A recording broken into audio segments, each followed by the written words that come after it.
ओम नमः शिवाय। दोस्तों, स्वागत है आपका अपने चैनल मदर अर्थ योगिक यात्रा पे।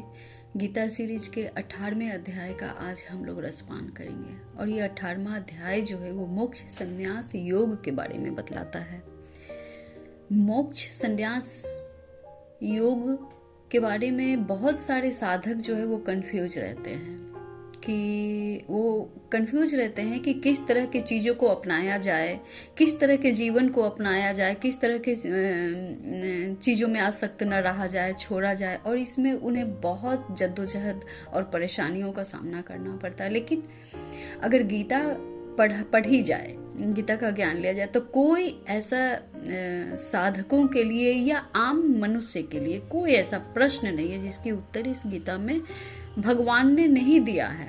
उस ब्रह्म की वाणी के द्वारा जो ये गीता उपदेश लिखा गया है, वो ऐसा कोई प्रश्न मानवता में नहीं है जिसके प्रश्न के उत्तर इस गीता सीरीज में नहीं है।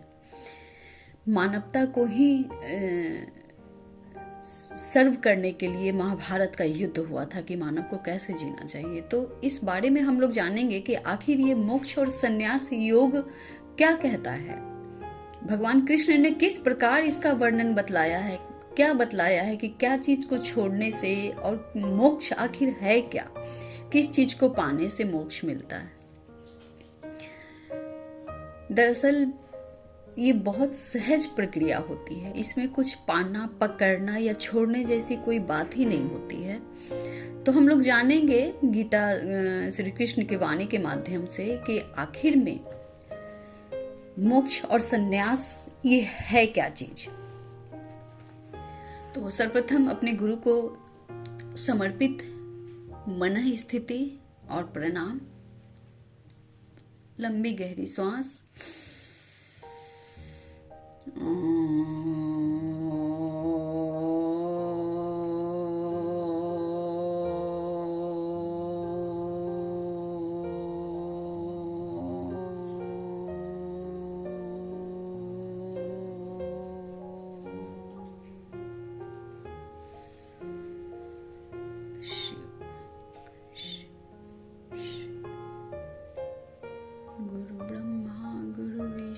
गुरुदेव महेश्वर, गुरु साक्षात् परब्रह्म, तस्मै श्री गुरुवे नमः। ओम शांति शांति शांति। हरि ओम।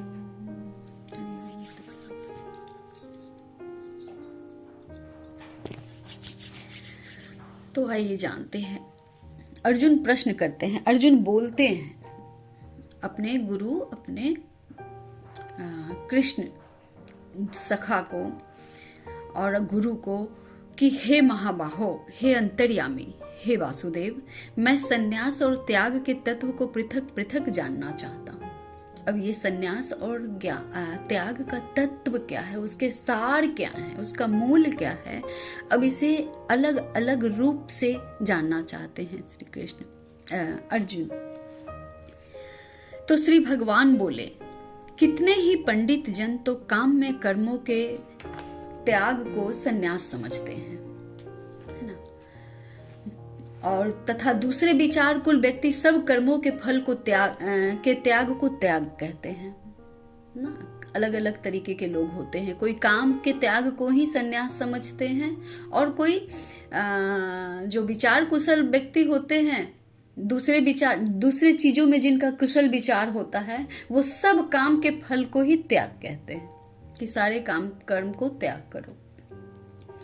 कई मनुष्य ऐसा कहते हैं कि कर्म मात्र दोष युक्त है, इसलिए त्यागने योग्य है, और दूसरे व्यक्ति यह कहते हैं कि यज्ञ, दान और तप रूप कर्म त्याग योग्य नहीं है, है ना। अब देखिए त्याग के विभाग को देखिए।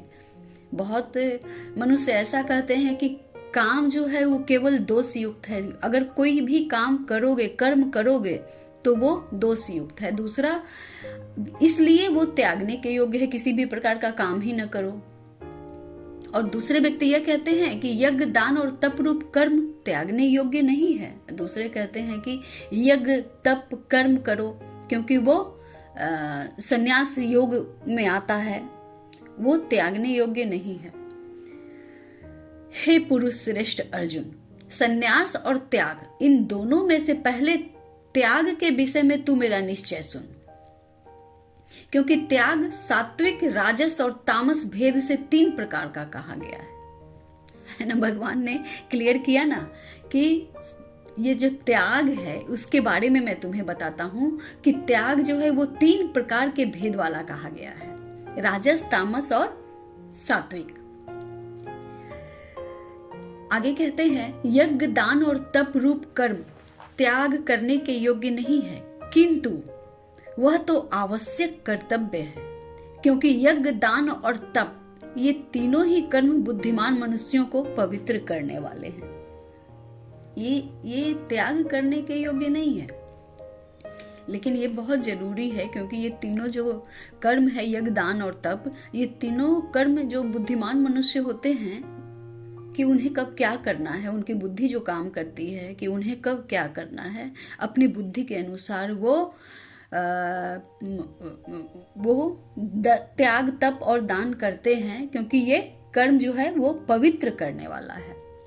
इसलिए हे पार्थ, इन यज्ञ, दान और तप रूप कर्मों को तथा और भी संपूर्ण कर्तव्य कर्मों को आसक्ति और फलों का त्याग करके अवश्य करना चाहिए। यह मेरा निश्चित किया हुआ उत्तम मत है। अर्थात जितने भी काम कर्म हैं वो सब करने चाहिए, दान, तप, यज्ञ भी करना चाहिए, परंतु फल की इच्छा के बिना करनी चाहिए। त्याग भी, दान भी और तप भी किसी फल की आसक्ति में बंधकर ये चीजें नहीं हो सकती। ऐसा भगवान श्री कृष्ण कहते हैं कि ये मेरा उत्तम मत है, ऐसा मेरा बहुत अच्छा सोच है। निषिद्ध और काम्य कर्मों को तो स्वरूप से त्याग करना उचित ही है, परंतु नियम कर्म का स्वरूप से त्याग करना उचित नहीं है। इसलिए मोह के कारण उसका त्याग कर देना तामस त्याग कहा गया है। अब जो काम नहीं करने चाहिए उन कामों को तो त्याग करना जो है वो उचित ही है, जो शास्त्र विरुद्ध काम जो है, परंतु नियम कर्म का स्वरूप से त्याग करना उचित नहीं है। जो नियम है वो कर्म के जो स्वरूप होते हैं कि कौन से कर्म का कैसा उसका प्रारूप है, कौन सा इमरजेंसी है, क्या काम प्रायोरिटी है, जरूरी है, उस तरह का कर्म को त्याग करना उचित नहीं है। इसलिए मोह के कारण उसका त्याग कर देना तामस त्याग कहा गया है।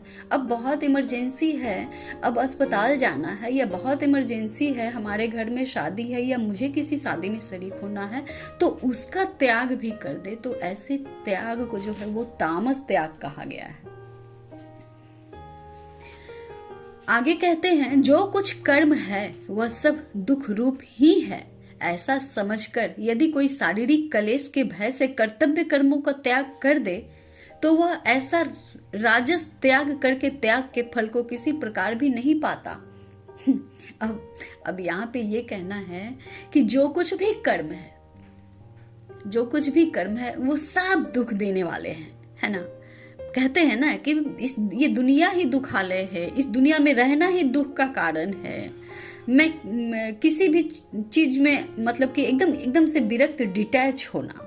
अब उसके लिए कह रहे हैं कि ऐसा समझकर यदि कोई शारीरिक क्लेश के भय से कि मैं जाऊंगा तो मैं डिस्टर्ब होऊंगा या मेरे कारण और भी डिस्टर्ब होंगे, मतलब उस कर्म के प्रारूप रूप रेखा को समझकर कर्तव्यों को न करने के बारे में ये है कि शारीरिक क्लेश के भय से कर्तव्य कर्मों का त्याग कर दे, तो वह ऐसा जो है वो राजस त्याग करके त्याग के फल को किसी प्रकार भी नहीं पाता।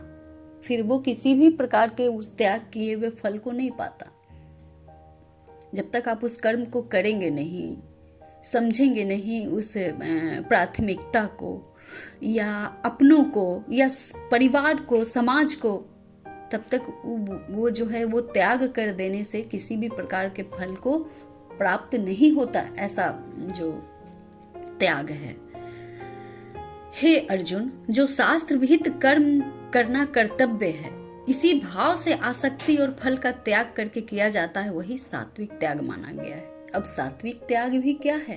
3 प्रकार के त्यागों में हमने जाना कि तमस, रजस और अब ये सात्विक जान रहे हैं कि जो शास्त्र विहित कर्म करना कर्तव्य है, इसी भाव से आसक्ति और फल का त्याग करके किया जाता है, वही सात्विक त्याग माना गया है। शास्त्र विहित जो कर्म करना है वही मेरा कर्तव्य है, इस प्रकार जो कर्म करते हैं वो उसे राजसी सात्विक त्याग कहा गया है। जो मनुष्य अकुशल कर्म से तो द्वेष नहीं करता और कुशल कर्म से आसक्त नहीं होता, वह शुद्ध सत्व गुण से युक्त पुरुष, संशय रहित, बुद्धिमान और सच्चा त्यागी है। अब 3 प्रकार के त्याग तो उन्होंने बतलाए। अब ये चौथा प्रकार जो है, ये प्रकार ही नहीं है चौथे का। ये भी एक गूढ़ विषय है कि चौथे का प्रकार कैसे नहीं है। तो ऐसे कि उसे आपके मन, बुद्धि, आत्मा, शरीर नहीं चलाती। वो जो है शुद्ध अंतःकरण हुआ, उसमें जो स्फूर्णा रहती है, वो अपने इंट्यूटिव वे का इस्तेमाल करते हैं। तो वो कैसे करते हैं कि जो मनुष्य अकुशल कर्म से तो द्वेष नहीं करता है ना, और कुशल कर्म से आसक्त नहीं होता, जो करने योग्य है उसमें वो आसक्त नहीं हुआ, और जो करने योग्य न कार्य हो उसमें भी उसे परहेज न हो, तो वो शुद्ध सत्वगुण से युक्त पुरुष, संशय रहित, बुद्धिमान और सच्चा त्यागी है।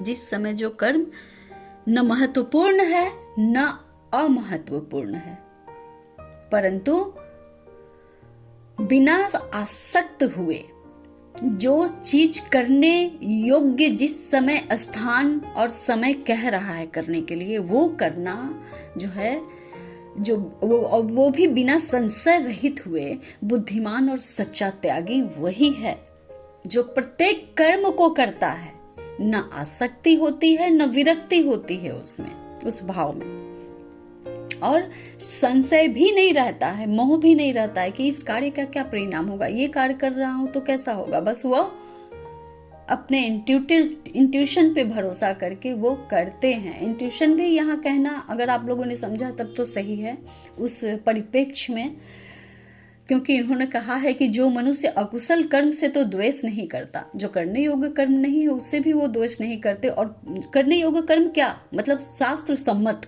जैसे कि जो रोज खाना बनाना, रोज खाना, अगर परिवार है तो परिवार के सेहत का ध्यान रखने के लिए खाना बनाना, या ऑफिस जाना जहां से आप अर्थोपार्जन करते हैं और इस समाज में रहते हैं, ये सब त्यागने योग्य तो नहीं है, ये सब तो जरूरी चीजें हैं। तो वो जो कुशल कर्म में आसक्त नहीं होते, बस अब एकदम आउटकम ही चाहिए, मुझे खाना बनाने का कोई मेरी बड़ाई कर दे, या खाना मेरा सफल हो जाए, या इस चीज से मुझे ऑफिस के काम या मेरी कमाई से एकदम इस तरह का आउटकम होना चाहिए कि मेरी पूरी इच्छाओं को तृप्त कर दे। तो इस तरह के भाव से बिना आसक्त हुए वो शुद्ध सत्वगुण से युक्त, अब यहाँ पे शब्द है शुद्ध सत्वगुण से युक्त पुरुष, संशय रहित, बुद्धिमान और सच्चा त्यागी है। क्योंकि शरीरधारी किसी भी मनुष्य के द्वारा संपूर्णता से सब कर्मों का त्याग किया जाना संभव नहीं है, इसलिए जो कर्म फल का त्यागी है वह त्यागी है, यह कहा गया है। इसलिए किसी भी चीज से आप त्याग करके बच नहीं सकते, क्योंकि ये शरीर ही है।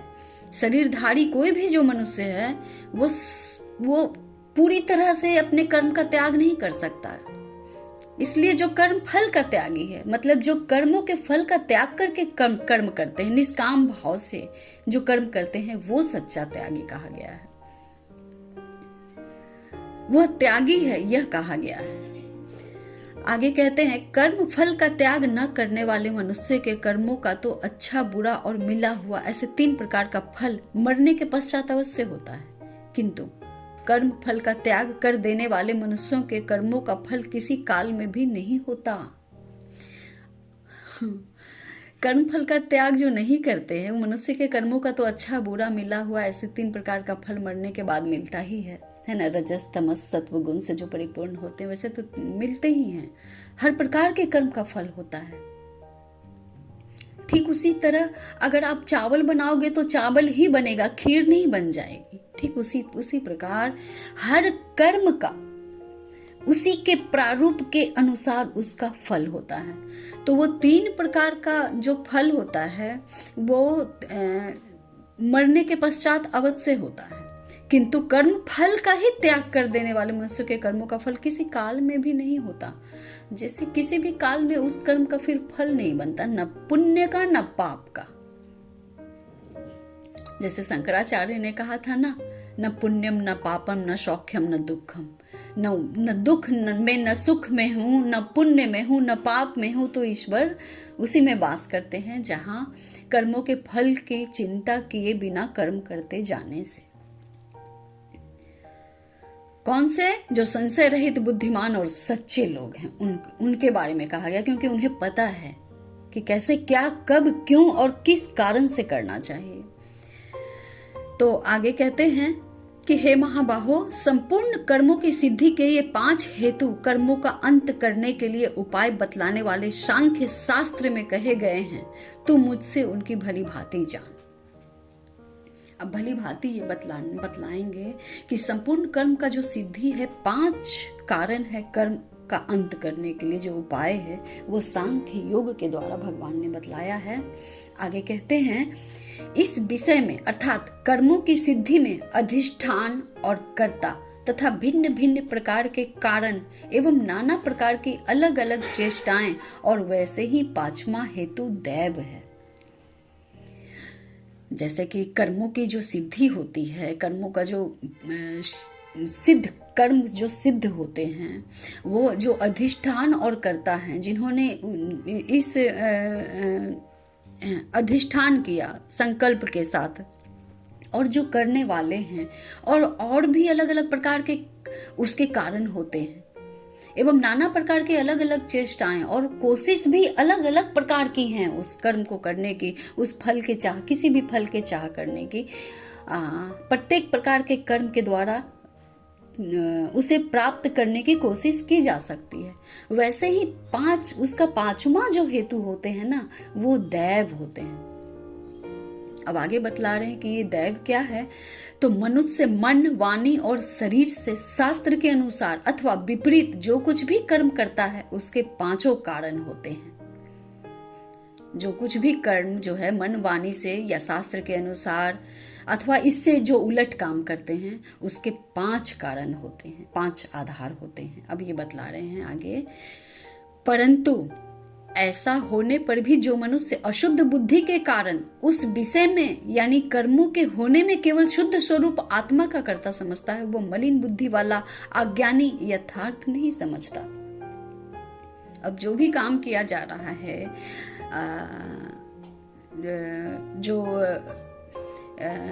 इतने जो 5 कारण है, उसके अंतर्गत ही ये भी है कि जो भी मनुष्य अशुद्ध बुद्धि के कारण उस विषय में यानी कर्मों में केवल शुद्ध स्वरूप आत्मा को कर्ता समझता है, कि ये मेरी आत्मा ने कहा। ये एक छोटा सा एग्जाम्पल है कि मेरी आत्मा कह रही है कि मुझे आज पार्टी में जाना चाहिए, मेरी आत्मा कह रही है कि आज मुझे चिल करना चाहिए, आराम करना चाहिए, या फला व्यक्ति को आज मारना चाहिए। ये इस तरह की जो कर्म होते हैं, वो कहते हैं कि मेरी आत्मा कहती है। अर्थात वो जो होते हैं वो मलिन बुद्धि वाले अज्ञानी यथार्थ नहीं समझता, क्योंकि वो सच को नहीं देखते, वो नहीं जानते, सच को नहीं समझते, वो ऐसा करते हैं, है ना। बहुत सारे लोगों के मुँह से सुनिएगा, आज मेरी आत्मा कह रही है कि आज ये कार्य करना चाहिए, तो ऐसा नहीं है। उनकी बुद्धि जो है वो अज्ञानी भी है, मलिन भी बुद्धि है, क्योंकि वो सच को नहीं देखते, सच को नहीं समझते, उसके रूप रेखा को नहीं समझते, कर्म के रूप की रेखा को नहीं जानते। आगे कहते हैं श्री कृष्ण, जिस पुरुष के अंतःकरण में मैं करता हूं ऐसा भाव नहीं है, तथा जिसकी बुद्धि सांसारिक पदार्थों में और कर्मों में लिप्त नहीं होती, वह पुरुष इन सब लोगों को मारकर भी वास्तव में न तो मरता है और न पाप से बंधता है। कैसा मनुष्य वास्तव में नहीं, न कभी मरता है और न कभी पाप से बंधता है। तो अंतःकरण में मैं करता हूं ऐसा भाव ही समाप्त हो गया हो कि मैं कर रहा हूं, मैंने किया है, या मैं करता हूं, करने वाला मैं हूं। ऐसा भाव ही समाप्त हो गया है, ऐसा भाव ही नहीं है। तथा जिसकी बुद्धि सांसारिक पदार्थों में और कर्मों में लिप्त नहीं होती, अब उनकी बुद्धि सांसारिक पदार्थों में जितनी भी चीज हैं और जितने भी कर्म हैं करने योग्य या करने न योग्य, वो सभी कार्य करते हैं, लेकिन उनमें उनकी बुद्धि लिप्त नहीं है। वह पुरुष जो है वो सब लोगों को मार कर भी वास्तव में न मरता है न पाप में बनता है। अब इसका सटीक एग्जाम्पल तो महाभारत में ही है कि अर्जुन ने जिस ज्ञान को प्राप्त किया श्री कृष्ण के द्वारा, तो उस ज्ञान को प्राप्त करके उसने युद्ध किया, युद्ध के लिए खड़े हुए, और जितने भी विपरीत पक्ष में जो जितने भी उनके अपने ही ताऊ दादा भाई जितने भी थे, दोषी निर्दोषी, सभी से उसने युद्ध किया, सभी का उसने वध किया। तो ऐसे जो कर्म हैं कि मैं करता हूं ही नहीं, जिस समय जो समय के जो डिमांड है, समय की जो मांग है, उस अनुसार अगर कर्म करना पड़े भी तो भी मैं करता हूं, अगर ये भाव ही, ये मन से भाव ही समाप्त हो जाएगा। और जब भाव समाप्त हो जाएगा तो वैसे लोग कर्म में फिर नहीं लिपते, और न उन्हें कोई पाप बांध सकता है, और न वो उनकी पूर्ण तरह से मृत्यु हो सकती है। शरीर की मृत्यु होती है परंतु कभी वो नहीं मरते, उनकी जो आत्मा के जो कार्य हैं वो नहीं मरता, उनका गुणगान नहीं मरता। अर्जुन की तरह, पांडवों की तरह, द्रौपदी की तरह, है ना। इन सबों का अगर आप जीवन चरित्र समझेंगे तो समझ में कर्म, गुण और सन्यास और त्यागने योग्य क्या चीज है, ये सब समझ में आएगा। आगे कहते हैं ज्ञाता, ज्ञान और ज्ञेय, मतलब जो जानने वाले हैं सो, और जो जानकारी देने वाले हैं, ज्ञान देने वाले हैं वो, और ज्ञेय जो प्राप्त करने वाला, जो ज्ञेय है ना। ये तीन प्रकार के कर्म प्रेरणा है, और कर्ता, करण तथा क्रिया, ये तीन प्रकार का कर्म संग्रह है। बहुत गूढ़ बातें हैं ये कि ज्ञाता, ज्ञान और ज्ञेय, ये तीन प्रकार के कर्म जो है वो प्रेरणा है, जहां से उसे इंट्यूशन मिल रही है, जहां से उसे ज्ञान प्राप्त हो रहा है, और जो जहां से मतलब ये कोई वो आत्मा की शुद्ध स्थिर बुद्धि लक्षण वाले पुरुष ही ऐसा करते हैं। ये सभी कोई नहीं आजमा सकते कि जहां तहां से ज्ञान मिल रही है, इस प्रकार की ज्ञान की बातें नहीं हो रही है। यहाँ बात हो रही है ज्ञाता, ज्ञान और ज्ञेय, ये तीन प्रकार के कर्म प्रेरणा है ना, जो आपको इंट्यूशन प्राप्त हो, जो संत जनों को इंट्यूशन प्राप्त होता है, जो कर्म योगियों को इंट्यूशन प्राप्त होकर जो कर्म योग में लगते हैं। और जो कर्म प्रेरणा है और कर्ता, करण तथा क्रिया, ये तीन प्रकार का कर्म संग्रह है ना। ये संग्रह है, ये जमा है। ये जमा इसलिए है क्योंकि कारण, जिस कारण से कर्तव्य कर्म किया जा रहा है और करने वाला जो करता है, उन सभी के कर्म इकट्ठे हो जाते हैं, वो संग्रह है। गुणों की संख्या करने वाले शास्त्रों में ज्ञान और कर्म तथा कर्ता गुणों के भेद से तीन प्रकार के ही कहे गए हैं। उनको भी तुम मुझसे भली भांति सुन। अब जो है गुणों की जो संख्या होती है, गुण की जो संख्या में आते हैं, ज्ञान, कर्म और कर्ता के गुण के जो भेद हैं, तीन प्रकार के होते हैं। अब उनके बारे में भी भगवान बोल रहे कि उनको तू भली प्रकार मुझसे सुन। भगवान कहते हैं, जिस ज्ञान से मनुष्य पृथक पृथक सब भूतों में एक अविनाशी परमात्मा भाव को विभाग रहित समभाव से स्थित देखता है, उस ज्ञान को तू सात्विक जान। जिस ज्ञान से मनुष्य अलग अलग लेकिन अलग अलग प्रारूप में, जैसे पेड़ पौधे, पशु पक्षी, धरती आकाश, मनुष्य, स्त्री, पुरुष, बालक, वृद्ध, है ना, हर एक चीज में सभी भूतों में एक अविनाशी परमात्मा भाव को विभाग रहित समभाव से स्थित देखता है। वो जानता है कि इनका खंडन नहीं है, इनका विभाग नहीं बना हुआ है, वो सिर्फ परमात्मा का ही अंश है, और सभी क्रिएशन जो है वो मेरे पिता का ही क्रिएशन है। तो वो विभाग रहित समभाव से स्थित देखता है। उस ज्ञान को तू सात्विक जान। वैसा ज्ञान जो होता है वो सात्विक ज्ञान कहा जाता है। हम लोग क्या जानना चाह रहे थे? ज्ञाता, ज्ञान और ज्ञेय के बारे में, 3 प्रकार के बारे में। तो ज्ञान जो है वो इस प्रकार का, वो ज्ञान जो है वो सात्विक है। किंतु जो ज्ञान अर्थात जिस ज्ञान के द्वारा मनुष्य संपूर्ण भूतों से भिन्न भिन्न प्रकार के नाना भावों को अलग अलग जानता है, उस ज्ञान को तू राजस जान। अब राजस ज्ञान जो है सो वो जैसे बुक्स पढ़े हम लोग या धर्म के बारे में पढ़ते हैं, है ना, धर्म की अलग अलग कैटेगरीज हैं। तो वो जिस ज्ञान के द्वारा मनुष्य संपूर्ण भूतों से भिन्न भिन्न प्रकार के भिन्न भिन्न प्रकार में जो है, जो जिनका अलग अलग तरीके से अलग अलग चीजों को अलग अलग परिप्रेक्ष्य में रख कर समझते हैं, वैसे लोगों को वैसे ज्ञान को राजस ज्ञान कहा गया है। ये राजस ज्ञान आजकल छाई हुई है पूरी पृथ्वी पे, धरती पे, कि कैटेगराइज कर दिया गया है। इसी में अहम की भावना उत्पन्न होती है और अहम वही करता है कि तुष्टि प्राप्त करने की चाह, मतलब लस्टफुल डिजायर। तो ये आजकल यही चलन में है।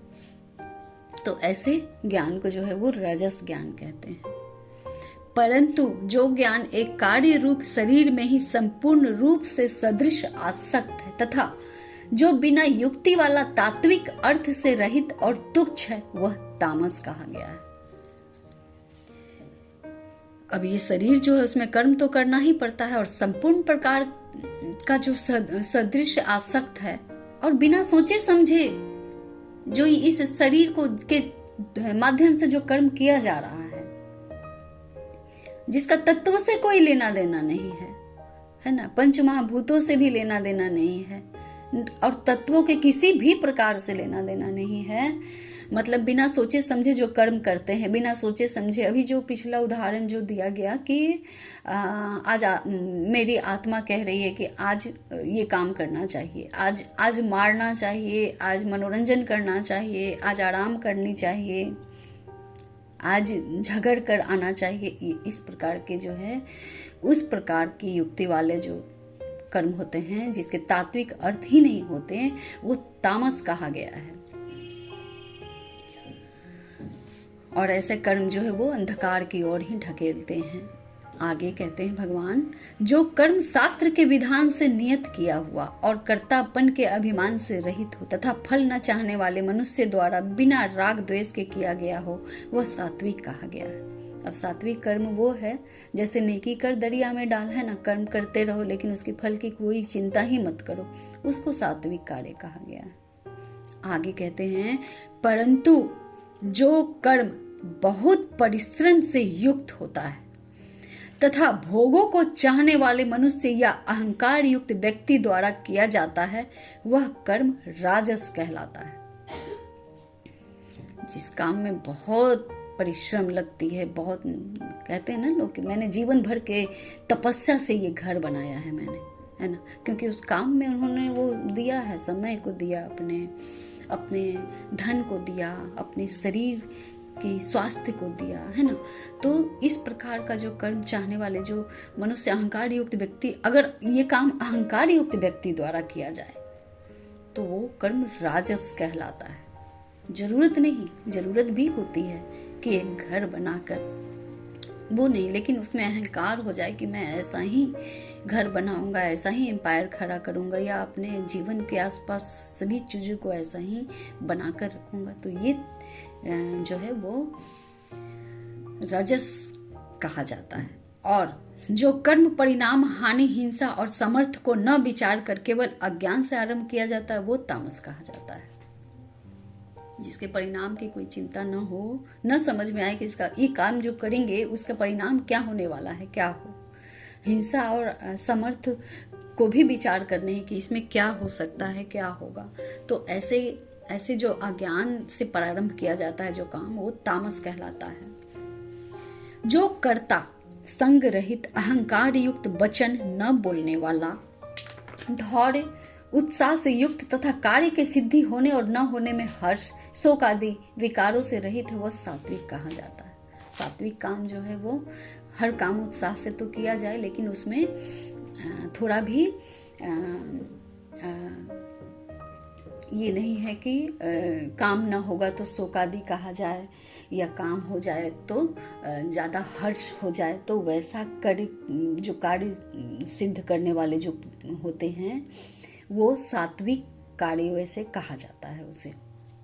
आगे कहते हैं, जो कर्ता आसक्ति से युक्त कर्मों के फल को चाहने वाला और लोभी है तथा दूसरों को कष्ट देने के स्वभाव वाला अशुद्धाचारी है और शोक में लिप्त है, वह राजस कहा गया है ना। आसक्ति से युक्त जो कर्म करते हैं, कर्मों के फल को चाहते हैं और दूसरों को कष्ट देने के स्वभाव से जो किया गया कार्य जो होता है, जो अशुद्धाचारी हर्ष और शोक से लिप्त होता है, बदले की भावना यानी बदला लेना, वो राजस कहा गया है। वैसे ज्ञान को, वैसे कर्म को। और जो कर्ता आयुक्त, शिक्षा से रहित, घमंडी, धूर्त और दूसरों की जीविका का नाश करने वाला तथा शोक करने वाला, आलसी और दीर्घ सूत्री है, वह तामस कहा जाता है ना। हम लोग समझें कि रजस, तमस और सत्व गुण, 3 प्रकार के जो गुण होते हैं वो किस प्रकार के ज्ञानियों द्वारा, अज्ञानियों द्वारा रजस, तमस और सत्व के गुणों में को धारण करने वाले मनुष्य किस किस प्रकार के कर्मों को करते हैं, और सभी कर्म जो हैं वो बांधते ही हैं, सभी कर्म के फल होते हैं, तो वो मरने के बाद भी उस कर्म के फल मिलते हैं, क्योंकि कर्म पीछा, आपका शरीर छूट जाएगा, कर्म पीछा नहीं छोड़ता इंसान का या आत्मा का। तो इस प्रकार हम लोगों ने 3 तरह के कर्म को ही नहीं जाना, हमने मोक्ष संन्यास योग के बारे में हम लोग जान रहे हैं कि मोक्ष संन्यास योग का असली प्रारूप क्या है। इन सबों को करने से रजस, तमस, सत्व उत्पन्न होते हैं, लेकिन ये तीनों गुणों जो है वो कर्म के फल को देने वाले हैं। आगे भगवान कहते हैं, हे धनंजय, अब तू बुद्धि का और धृति का भी गुणों के अनुसार 3 प्रकार का भेद मेरे द्वारा विस्तार पूर्वक कहा जाने वाला है, उसे सुन। अब इसे जो है हम लोग अगले एपिसोड में, गीता के 18वें अध्याय के दूसरे भाग में हम लोग ये बहुत अच्छे तरीके से सुनने और समझने की चेष्टा करेंगे कि ये जो बुद्धि और धृति का भी जो गुण के अनुसार 3 प्रकार का भेद, बुद्धि और धृति जो धारण करना, जो धारण हुआ है और जो बुद्धि उस धारण में काम कर रही है, उसके भी 3 गुण होते हैं, उसके भी 3 प्रकार के उसमें भी भेद होते हैं। और ये विस्तार पूर्वक जानने के लिए हम लोगों को दूसरा एपिसोड बनाना पड़ेगा, उस पे चलना पड़ेगा। तो अब मिलती हूँ आपसे अपने अगले वीडियो पे, जो 18वें अध्याय के दूसरे भाग होंगे। तब तक के लिए विदा चाहती हूँ। ओम नमः शिवाय।